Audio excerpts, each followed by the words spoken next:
Hi friends, நான் உங்கள் Sumathi. Welcome to Pattu's food zone. இன்றைக்கி நம்ம ரொம்ப டிஃப்ரெண்ட்டாக க்ரன்ச்சியாக ஸ்பைசியான ஒரு ரெசிபி தான் பார்க்க போகிறோம். பலாப்பழத்தில் வேஸ்ட்டாக தூக்கி போடுற பார்ட்டை எப்படி யூஸ்ஃபுல்லாக ஸ்நாக்ஸாக மாற்றுறதுன்னு தான் பார்க்க போகிறோம். வீடியோக்குள்ளே போகிறதுக்கு முன்னாடி நீங்கள் இப்போ தான் ஃபஸ்ட் டைம் நம்ம சேனலை பார்க்குறீங்கன்னா சேனலை சப்ஸ்கிரைப் பண்ணிவிட்டு கூடவே பெல் ஐக்கானை கிளிக் பண்ணி வச்சுக்கோங்க. அப்போ தான் நான் எந்த வீடியோ போட்டாலும் உங்களுக்கு வரும். பலாப்பழம் இந்த சீசனில் எல்லாருக்குமே ரொம்பவே ஈஸியாக கிடைக்கும்.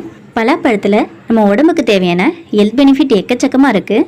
பலாப்பழத்தில் எவ்வளோ ஹெல்த் பெனிஃபிட் இருக்கோ அதை விட டபுள் மடங்காக பலாப்பழத்தோட ரேக்ஸ்ன்னு சொல்லக்கூடிய இந்த குக்கிலையும் அதிகபட்சமாக ஹெல்த் பெனிஃபிட் இருக்குது. நம்ம இன்றைக்கி பலாப்பழத்தில் எந்த ரெசிபியும் பார்க்க போகிறதில்ல.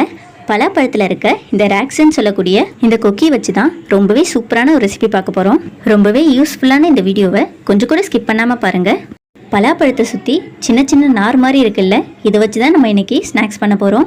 பலாப்பழத்தோட இந்த குக்கியை தனித்தனியாக பிரித்து எடுத்துடலாம். பலாப்பழத்தில் பால் இருக்கும். ஸோ கையில் கொஞ்சமாக எண்ணெய் தேய்ச்சிட்டு இந்த ஒர்க்கை பண்ணுங்கள். பாதி பழத்தோட குக்கி முழுக்க நான் இது போல் பிரித்து எடுத்திருக்கேன். இது கிட்டத்தட்ட 1/2 கிலோ அளவு இருக்குது. இந்த குக்கி தனியாக இருக்காது, 4-5 ஒட்டி தான் இருக்கும். முடிஞ்ச அளவுக்கு தனியாக பிரித்து எடுத்துக்கோங்க. இது போல் அப்போ தான் எண்ணெயில் சேர்த்து பொரிக்கும் போது சீக்கிரமாக வெந்து வரும். அதே போல் மொறுமொறுப்பாகவும் இருக்கும். இதை இப்போது எண்ணெயில் சேர்த்து பொரிச்சிடலாம். ஒரு பேனில் பொரிக்கிறதுக்கு தேவையான அளவு எண்ணெய் சேர்த்துட்டு எண்ணெய் நல்லா சூடானதும் இந்த கொக்கிகளை சேர்த்து பொரிச்சிடலாம். எண்ணெய் நல்லா சூடாக இருக்கணும். நம்ம கொக்கிகளை உள்ளே சேர்த்ததும் இந்த அளவுக்கு பொரிஞ்சு பபிள்ஸ் நல்லா வரணும்.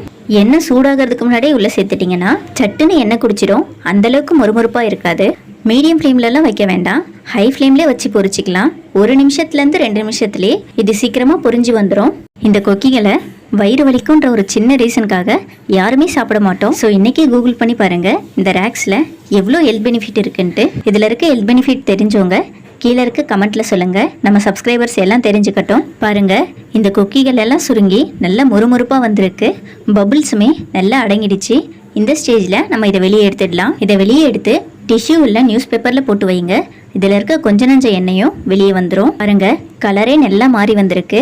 எண்ணெயை ஃபுல்லாக வடிச்சிட்டு இதை வெளியே எடுத்துடலாம். ப்ரௌன் கலர் ஆகிறது வரையும் வேக விட்டுறாதீங்க, கசப்புத்தன்மை வந்த மாதிரி ஆகிடும்.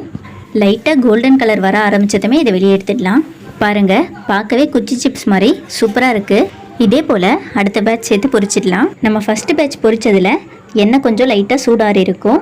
அடுத்த பேட்ச் சேர்க்கறதுக்கு முன்னாடி 30 செகண்ட் எண்ணெயை நல்லா ஹீட் பண்ணிவிட்டு சேர்த்துக்கோங்க. அப்போ தான் இந்தளவுக்கு நல்லா பொரிஞ்சு வரும். அதே போல் நல்லா பொரிஞ்சு 2 சைடும் வெந்து பபிள்ஸ் நல்லா அடங்கினதும் நம்ம இதை வெளியே எடுத்துடலாம். மொத்தமாக சேர்த்துடாதீங்க, ஒன்றும் பாதியமாக பொரிஞ்ச மாதிரி இருக்கும். பேட்சாக சேர்த்து ஃபுல்லாக பொரித்து எடுத்துக்கோங்க. இது இருக்கட்டும். அதே ஆயிலில் இதுக்கு தேவையான அளவு பொட்டுக்கடலையை பொரித்து எடுத்துக்கலாம். இது கிட்டத்தட்ட 50-60 கிராம் இருக்குது. பொட்டுக்கடலையும் அதே போல் எண்ணெய் நல்லா சூடானதும் சேர்த்து பொரிச்சிக்கோங்க. பொட்டுக்கடலையை சேர்த்ததும் இந்தளவுக்கு பபிள்ஸ் வரணும். நல்லா பொரிஞ்சு பபிள்ஸ் எல்லாம் அடங்கி வந்ததும் இதை வெளியே எடுத்துடலாம். இதையும் ஒரு டிஷ்யூ பேப்பரில் போட்டு வச்சுருங்க. அடுத்ததான் இதுக்கு தேவையான அளவு வேர்க்கடலையை சேர்த்து பொரிச்சிடலாம். வேர்க்கடலை கிட்டத்தட்ட 100 கிராம் அளவு இருக்குது. நான் இன்னைக்கு சிகப்பு கலர் கடலை தான் சேர்த்துருக்கேன். சிகப்பு கலர் வேர்க்கடலை தான் சேர்க்கணும்னு இல்லை, உங்ககிட்ட வெள்ளை கலர் வேர்க்கடலை இருந்தாலும் சேர்த்துக்கோங்க.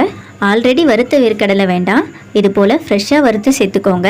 வேர்க்கடலை இந்தளவு பொரிஞ்சு வந்ததும் வெளியே எடுத்துடலாம். அடுத்ததான் 5-6 கொத்தளவு ஃப்ரெஷ்ஷான கருவேப்பிலையை சேர்த்து பொரிச்சிடலாம். நம்ம ஸ்நாக்ஸ்க்கு ஃப்ளேவரும் டேஸ்ட்டும் கொடுக்கறது இந்த கருவேப்பிலை தான். ஸோ ஸ்கிப் பண்ணாமல் இதை சேர்த்துக்கோங்க. கருவேப்பிலை நல்லா பொரிஞ்சு வந்ததும் இதை வெளியே எடுத்துடலாம். நீங்கள் இது கூடவே பூந்தி கூட பொரிச்சு சேர்த்துக்கலாம். நான் இன்னைக்கு பூந்தி சேர்க்கலை, அப்படியே தான் பண்ணுறேன். இப்போ நம்ம மிக்ஸ்சர் ரெடி பண்ணிடலாம். இதுக்கு ஒரு பவுலில் நம்ம ஃபஸ்ட்டு பொரிச்சு எடுத்த ரேக்ஸை சேர்த்துடலாம். இது பலாப்பழத்தோட குக்கின்னா யாருமே நம்ப மாட்டாங்க, அந்தளவுக்கு குச்சி சிப்ஸ் மாதிரியே இருக்குது. பார்க்கறதுக்கு மரவள்ளிக்கிழங்கு சிப்ஸ் மாதிரியும் டேஸ்ட் உருளைக்கிழங்கு சிப்ஸ் மாதிரியும் இருக்குது. நீங்களும் மறக்காமல் ட்ரை பண்ணி பாருங்கள். இது கூடவே வறுத்து வச்ச வேர்க்கடலை, பொட்டுக்கடலை கூடவே கருவேப்பிலையும் சேர்த்துடலாம்.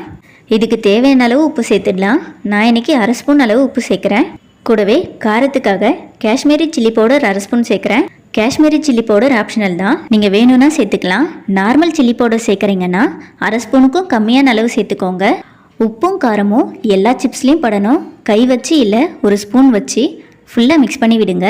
இதை ஓப்பன்லேயே வச்சிங்கன்னா சீக்கிரமாக நமத்துரும். சீக்கிரமாகவே ஹேர்ட்ரிட் பாக்ஸில் ஸ்டோர் பண்ணிக்கோங்க.